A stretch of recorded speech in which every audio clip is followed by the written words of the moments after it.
అంజనాద్రిపై సంతతి కొరకై అహోరాత్రములు తపస్సు చేసే వానర కేసరి కేసరి కుల సతి కడుపు పట్టగా జనించినాడొక అసమాన బలోద్ధతుడు సంయుతుడు అంజనాసుతుడు పవననందనుడు.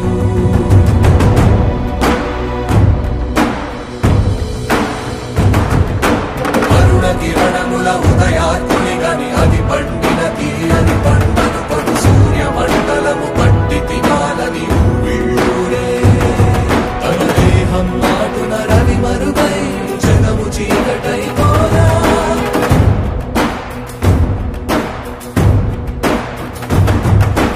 అది అమరేంద్రుడు గమనించి తన ఐరావతమధిరోహించి ఆంజనేయుని సమీపించి తన వజ్రాయుధమును విసరగా అది పవననందనుని హనుముని తాకా చిందిన రక్త బిందువే విద్యుద్వేగంతో ధరణి స్థలి వంగ కడలి